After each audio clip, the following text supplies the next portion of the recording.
Hi, I'm Anita Dowd, and I'm the Executive Staff Advisor at the Kentucky Commission on the Deaf and Hard of Hearing, which is a state agency within the Workforce and Development Cabinet that provides information, referral, and advocacy related to hearing loss. I'm also the current president of the Kentucky chapter of Hands and Voices.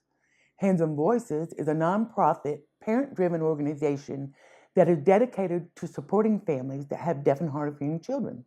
Most importantly, I'm the mom to two beautiful daughters that have a hearing loss, and I'm the profoundly deaf child of hearing parents.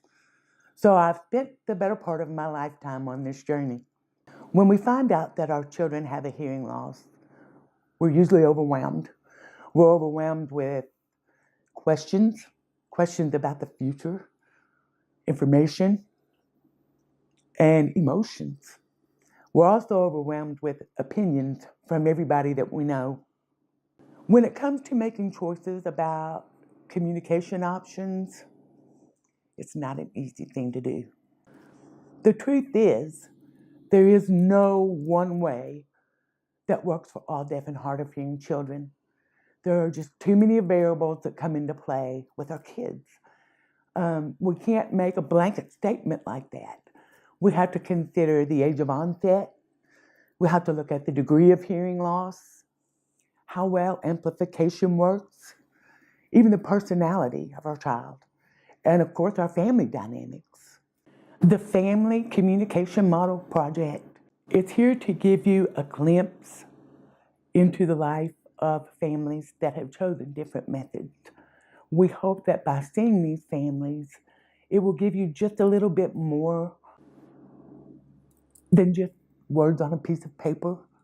It's actually a real life look at these families and the way they communicate with their children.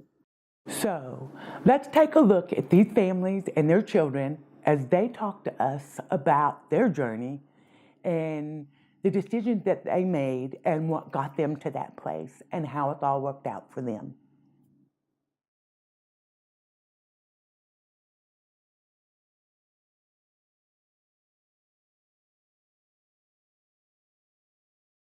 I'm Susan Dorn. I'm originally from Wisconsin, but moved to Kentucky for our son to go to the Kentucky School for the Deaf.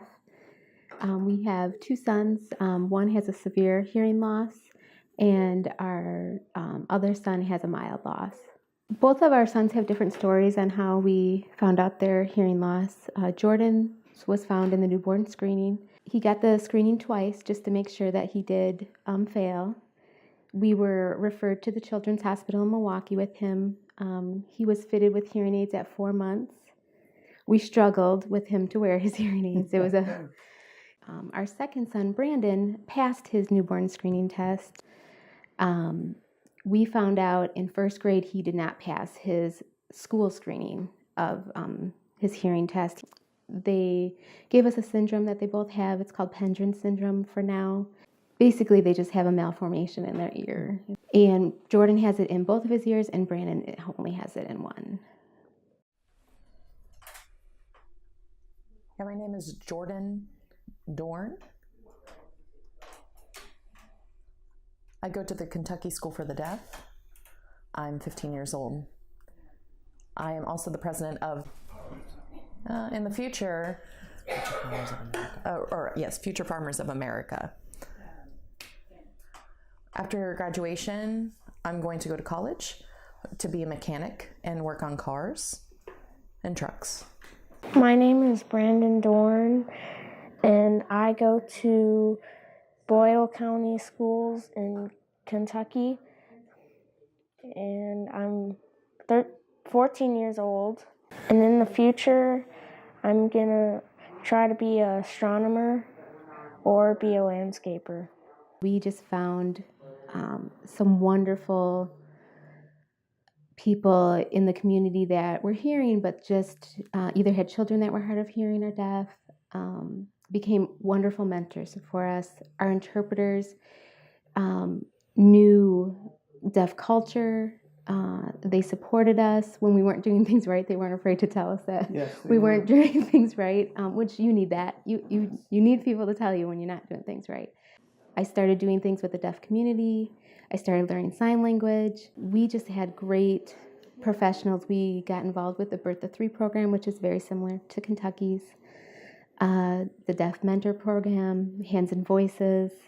We kind of just fully jumped in once we were aware of it.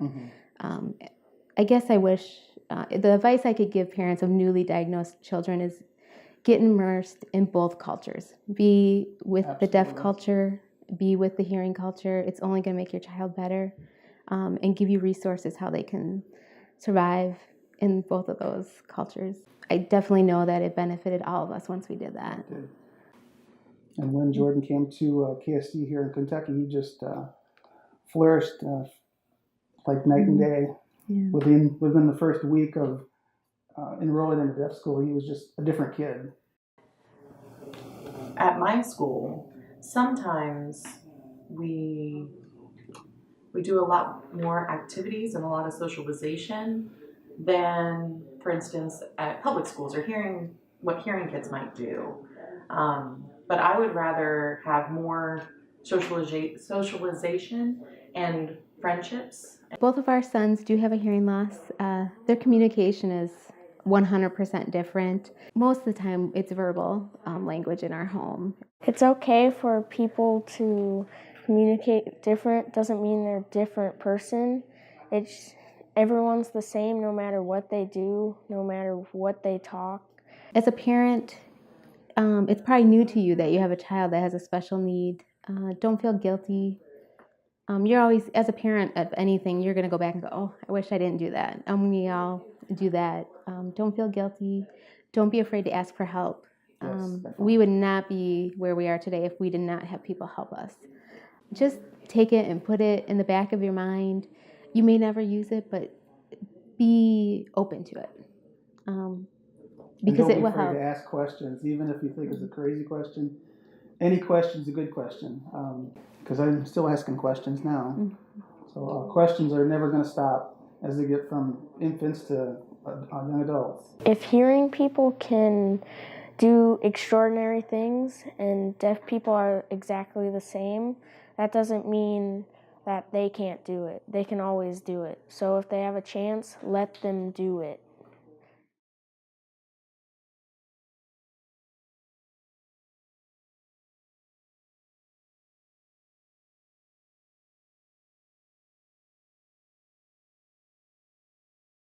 My name is Tamika Leapart. I'm from southwestern Indiana, near Evansville, Indiana. And I am the mother of Jackson. He is 5 years old. What's your name? Jackson. Jackson. Can you spell it for her? How do you spell it? Use your fingers. How do you spell it?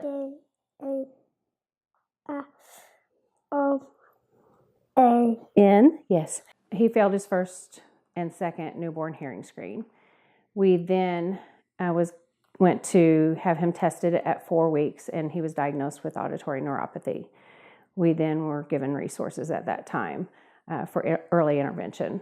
We were contacted by a parent guide with Indiana Hands and Voices, and she helped guide us to our next step. When we learned of Jackson's hearing loss, we didn't know what auditory neuropathy was. The audiologist did her best to explain it to us, but in that moment, we were shocked. And we really didn't hear everything she had to say to us. So we were pretty devastated. We had hopes and dreams for him. And then we talked with other people. And then that parent guide had a daughter who had auditory neuropathy. And she shared her story with us, and that helped. We were given information by our audiologist, a piece of paper, that had a list of the different modes of communication and said you need to make a choice. I honestly didn't know what they meant. So we did some research and we tried to make the best decision for him. We didn't know anybody that had a hearing loss unless it was an elderly person. So we chose auditory verbal therapy, went through developmental therapy through St. Joseph first, and then we had early intervention, that first steps, that first 3 years where someone came to our home and worked with him, a speech therapist worked with him.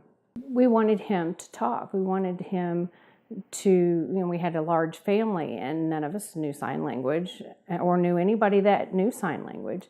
And so our goal for him was to talk. He was a candidate for cochlear implants, and so he got the cochlear implants bilateral. And I got in touch with a doctor that's retired that did a study on children who had auditory neuropathy and bilateral cochlear implants. And he suggested that cued speech would best benefit him. So I started looking into it, and I found the National Cued Speech Association. I found out that there were cue camps around the area that I could go to, and we went to cue camps and we learned how to cue. And they tell me that it improves lip reading. They tell me it helps with literacy. What I was noticing with my son is that there were like sounding words that he would get confused.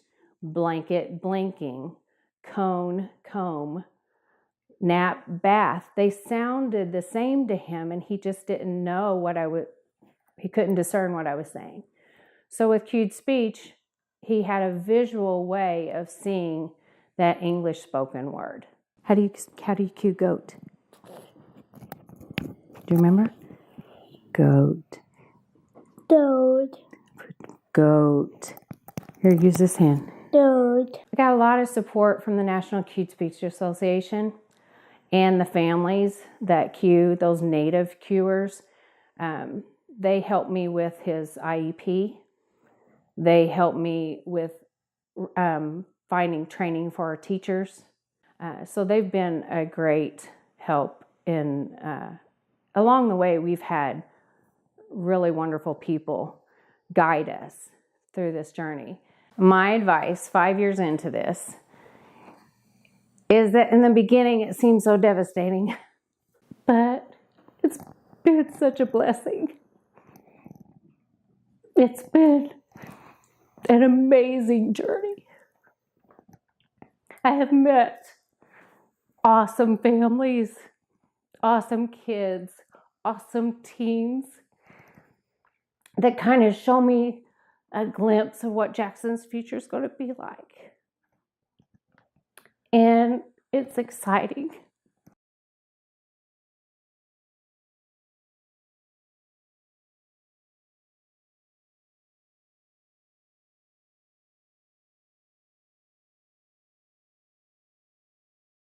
So I'm Trish Freeman. I'm from Lexington, Kentucky. This is Ken, and we're the parents of 3 children, and 2 of our children are deaf and here with cochlear implants. Kenneth is our oldest. He's 24 now, and then we have Mary. She's hearing, and then Edward is our youngest. He's 21. My name is Kenneth Freeman. I've been deaf ever since I was about 3 years old. I was diagnosed with mild progressive hearing loss at the age of 3, and I wore hearing aids until I was about 6 years old, and after that I was implanted with the cochlear implant. Well, Kenneth started Montessori when he was about 3.5, and he was in school for about a week. And his teacher stopped us at pickup one night and wanted to talk to us. And she told us that she thought Kenneth had a hearing loss, that he didn't respond to her when she spoke to him unless he was looking at her. And we had noticed that too, but he was always so busy that we thought he was ignoring us because he just didn't want to be bothered with us. So they sent us over to Hearing and Speech, Lexington Hearing and Speech Center.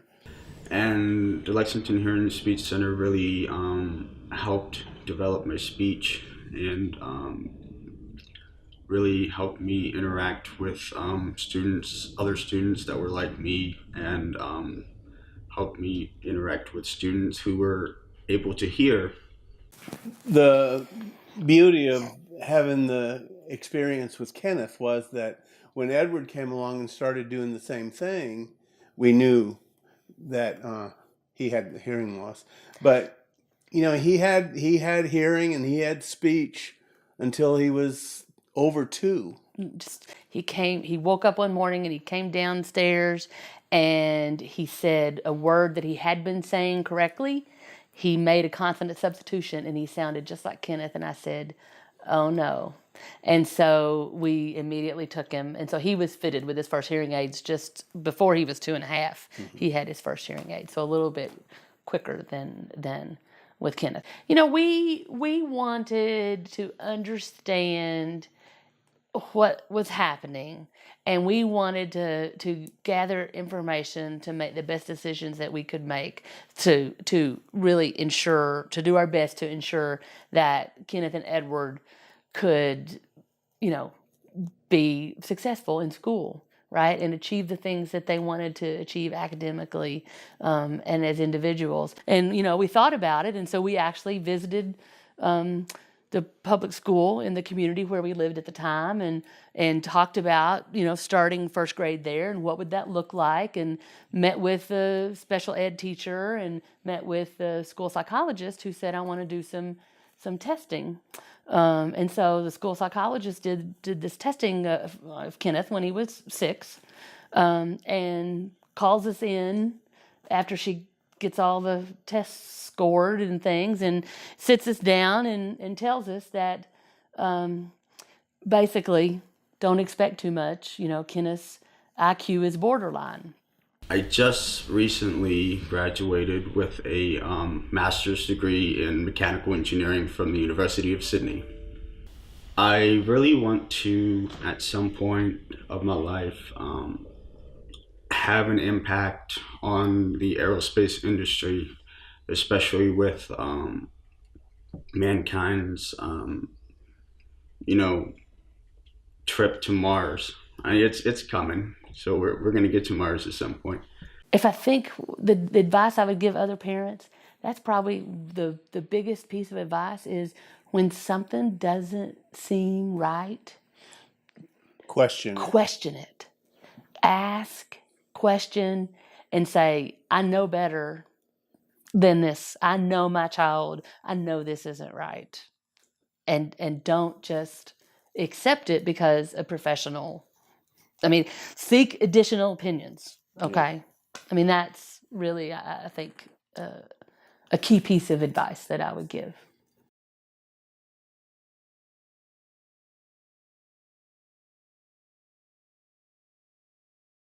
My name is Ashley Crouch.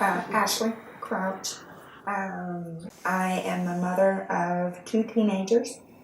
My oldest is Marshall, who will be 17 in a couple weeks, and my daughter is Mallory, and she is 15. She'll be a while before she's 16. Both of them have a hearing loss. My son has cochlear implants, and my daughter has hearing aids. My name is Brett Crouch. We met each other in St. Louis at the young age of high school age, and we have 2 children. We found out that they had a hearing loss early on. That was really nothing new to me. I come from a family of deaf people. I have aunts and uncles who are also deaf, as well as my parents. So I felt very comfortable with that, but it was new for my wife. So that's who I am. Marshall, when he was first born, we went on ahead and had him tested there at the hospital. And he failed the first 2 hearing tests, and we didn't know. He passed the 3rd one, and so we finally took him to an ENT, and they said that it looked like he had reoccurring ear infections. And they went on ahead and did a hearing test and found out that he had severe to profound hearing loss at 9 months old already. My name's Marshall. I'm currently 16, 11th grade. I go to Lafayette High School. I plan to go to RIT in New York. Mallory, we had already decided right away that we were going to get her tested. So as soon as she was born, I made the appointment with the ENT, and I think she was about 6 weeks old. I think that was the earliest that they could do it, and she had a mild to moderate hearing loss, and we had her fitted. She went to the Lexington Hearing Speech Center. I'm Mallory. I'm 15. I'm a sophomore at Lafayette High School. I do drama. I'm very theatrical. I think I want to go to school in Florida, maybe to pursue a theater career, possibly. We just combined our experience with communication ability. We already were signing with them. I was already talking with both of them, regardless. And we both, obviously, were going to raise them to do both, to talk and sign. I think it's important that my deaf kids sign, because that's the only way I'm going to communicate with them. And I think that also it helps with their speech therapy, because you're able to combine those two methodologies of, you know, signing words, pointing to things, giving them a sign, and they can combine that with the speech therapy. And I think it's important to teach deaf kids that. I don't know, doing it without sign, I don't really know. I don't see how that could work, in my opinion. So I think most deaf kids will always have some sort of a delay or problem because of the, not perfect hearing. But there are different ways that you can do things, and we combine speech and signing, and if you can make that association between a sign and a spoken word, I think that helps, and at least. But I think what's most important is that the kids feel approved and they understand that there's nothing wrong with being deaf. I think that's so. My wife wanted our kids to be able to communicate with the world on their own without dependence solely on an interpreter, and that was her feeling. And so we worked it out. So I see that perspective, but I think what's important is, though, to still have that deaf community. I think it's really important to have a person, like for me, it's my brother, that like knows what you're going through. Somebody who is kind of in your shoes, somebody that you can like go to school with, or just you can talk to about things that you can't really tell your hearing friends. Somebody who understands everything, that like all your struggles, all your hardships. My advice to other parents is please sign at least a little bit. You don't have to sign everything, but just have some basic signs, the important things, to make sure that the kid feels accepted and loved, and included, and feels included in the family, to set up something, even just so that over dinner they understand what's going on. And don't leave them out. Let them know what you're talking about. That's, in my opinion, very important. My advice would also be to give them every resources and tools that you possibly can think of. Interpreters, note-taking in school, just one-on-one, just simple one-on-one interaction makes that big difference in that child's confidence. And just to let them that they are.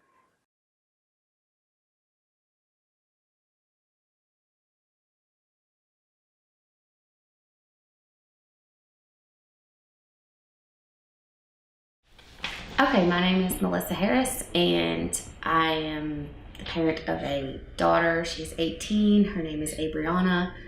She goes to Kentucky School for the Deaf, and we use ASL at home. Hi, my name is Abriana. I'm a senior at the Kentucky School for the Deaf. I really enjoy art.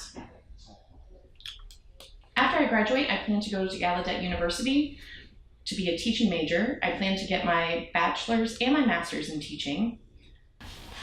Abriana was, she failed her newborn screening tests 3 times in the hospital when she was 2 days old. So I was told that, I had a nurse that didn't have a very good bedside manner, and she came in and she told me that my baby had failed the hearing screening and that she had failed it 3 times, and she's deaf, and there's that.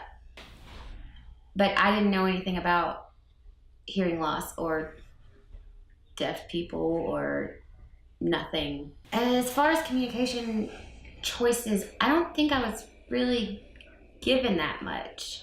I didn't get a lot of information about the different areas of communication, I guess. It was all medical. It seemed like it was all medical, fix it. Well, before her hearing dropped out, before the good ear dropped out, she was not a candidate for cochlear implants. So that was kind of off the table.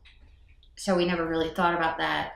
And then whenever it dropped out, she was 18 months old at the time, and First Steps was starting to come in, and we had somebody that would come in once a week and teach us sign and teach her sign. So once she was a candidate for cochlear implants, we had already kind of gone down the other path, so we didn't want to change paths at that point.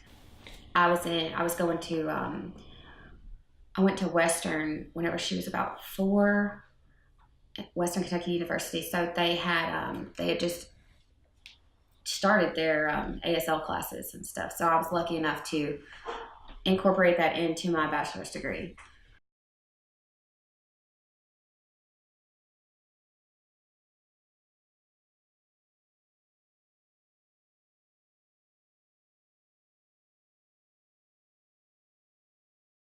I still didn't really meet anybody that was deaf. I feel like I met people that worked with deaf people, but I didn't really meet any deaf people. And we wanted that. And in one of my classes, we were reading a book, and it said that whenever you have a deaf child, you essentially kind of have to hand your baby over to the deaf community, not give your baby away, but because it's like the only culture that I can't teach my child her culture. She teaches her culture to me. School for the Deaf. I think Kentucky School for the Deaf really helped me immensely. It helped my ASL improve. It helped my English skills improve. So I'm very thankful to Kentucky School for the Deaf. My advice is, choose which path is best for you and your family. For me, it was ASL, and we try to be involved in the deaf community, and we try to learn that culture and try to learn that language. Every parent tries to make the best decision for their child, and I don't think that any choice is wrong. I hope that you enjoyed watching the families and their children communicate together. But I do want to say that it's very important that we keep in mind that our goal for our children is language. Our children need to be able to develop language, not just the ability to pronunciate words or hear sounds or sign fluently. Our children need to be able to use whichever method you choose effectively enough that they can convey their thoughts and feelings in a meaningful way.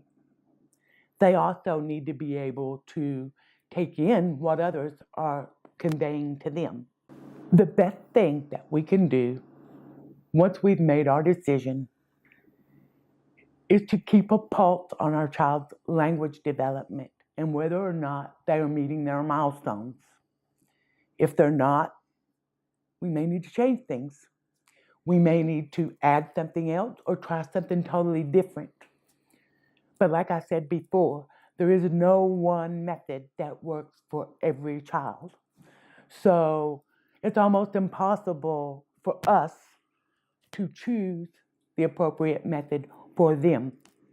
We just have to watch them and keep close track of how they're developing and know that just because we choose one method doesn't mean that we have to stay with it. We may change 2 or 3 times before we hit the right thing.